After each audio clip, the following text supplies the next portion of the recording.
بسم الله الرحمن الرحيم. الحمد لله والصلاة والسلام على رسول الله وعلى آله وصحبه ومن والاه، أما بعد. فقد قال النبي صلى الله عليه وسلم: سبعة يظلهم الله في ظله يوم لا ظل إلا ظله: إمام عادل، وشاب نشأ في عبادة الله، ورجل قلبه معلق بالمساجد، ورجلان تحابا في الله اجتمعا عليه وتفرقا عليه، ورجل دعته امرأة ذات منصب وجمال فقال إني أخاف الله، ورجل ذكر الله خاليا ففاضت عيناه، ورجل تصدق بصدقة فأخفاها حتى لا تعلم شماله ما تنفق يمينه، أو كما قال صلی اللہ علیہ وسلم. محترم حاضرین اور عزیز طلبہ، مختلف دروس میں اور جمعہ کے خطبے میں آپ کو بتایا جا چکا ہے کہ موسم کی سختی یہ جہنم کی ایک سانس کا نتیجہ ہے. جہنم سال میں ایک بار سانس لیتی ہے گرمی میں اور ایک بار جاڑے میں، تو سخت ترین سردی جو پڑتی ہے وہ اس جہنم کی ایک سانس کا نتیجہ ہے. سخت ترین گرمی جو پڑتی ہے جہنم کی ایک سانس کا نتیجہ ہے. اللہ تعالیٰ سب کو اپنی حفاظت میں رکھے. تو یہ بخاری اور مسلم کی حدیث ہے. جب جہنم کی ایک سانس کی گرمی نہیں برداشت کر سکتے ہم، پوری دنیا تنور ہو جاتی ہے، انسان بے چین اور مضطرب ہو جاتا ہے، تو جو جہنم میں جائے گا اس کا کیا حال ہوگا. اور سورج جو ہم سے لاکھوں میل دور ہے، اس کی تمازت ہم برداشت نہیں کر پاتے، دھوپ میں کھڑے نہیں رہ پاتے. قیامت کا دن جو 50,000 سال کا ہوگا، اس دن اور جو ہے سورج 1 میل کے فاصلے پر ہوگا، اس کی تپش کیسے انسان برداشت کر سکے گا. انتہائی پریشانی کا عالم ہوگا. لیکن ایسے میں کچھ خوش نصیب ہوں گے جن کو اللہ رب العالمین کی طرف سے خصوصی سایہ ملے گا، اور وہ قیامت کے دن کی ہولناکی سے، اس دن کی پریشانی سے محفوظ ہوں گے. جو حدیث میں نے آپ کے سامنے پڑھی ہے یہ صحیح حدیث ہے.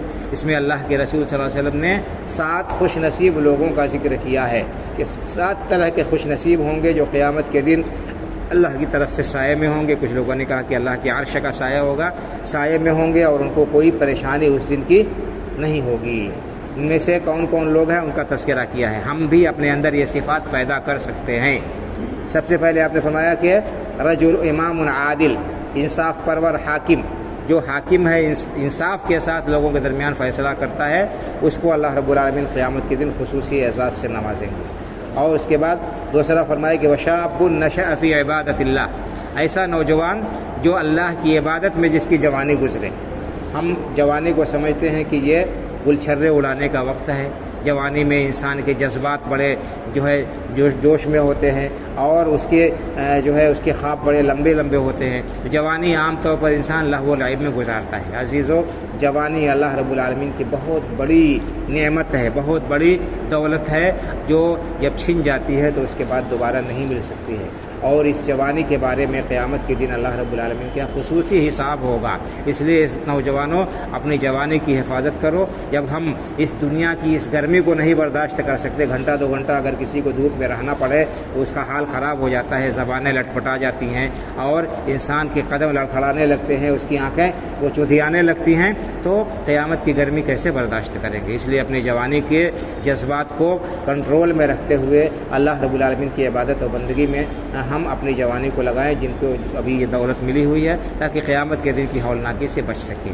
تیسرا شخص بتایا آپ نے کہ ورجل قلبہ معلق بالمساجد. تیسرا وہ شخص ہوگا جس کا دل مسجد سے لگا رہتا ہے، مسجد سے لگا رہتا ہے.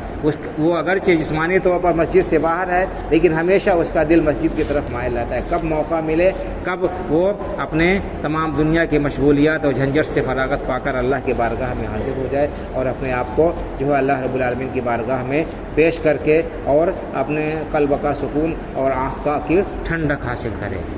یہ کام بھی ہر شخص ہر عمر کا، چاہے نوجوان ہو، چاہے ادھیڑ ہو، چاہے بوڑھا ہو، وہ کر سکتا ہے. مسجد کو آباد کرنا، مسجد کی فکر کرنا، وقت پر نماز پڑھنے کے لیے حاضر ہونا. بڑی محرومی کی بات ہے کہ کوئی آدمی مسجد میں کے پڑوس میں رہے، مسجد میں رہے اور نماز کے لیے حاضر نہ ہو اور سستی کرے. آج جو سستی کر رہے ہیں قیامت کے دن پچھتانا پڑے گا، افسوس کرنا پڑے گا. اس دن افسوس کرنے سے کچھ حاصل ہونے والا نہیں ہے. تو ایسا شخص جس کا دل مسجد سے لگا ہوا ہو.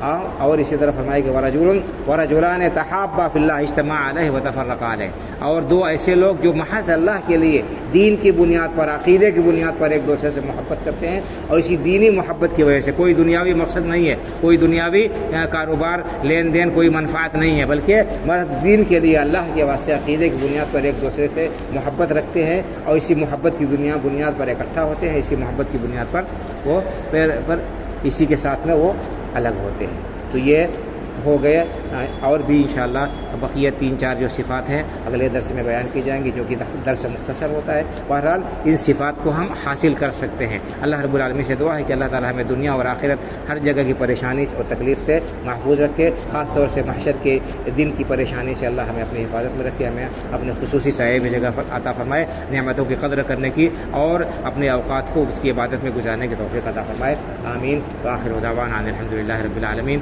وصلی اللہ علی نبینا محمد وعلی آلہ وصحبہ اجمعین، والسلام علیکم ورحمۃ اللہ وبرکاتہ۔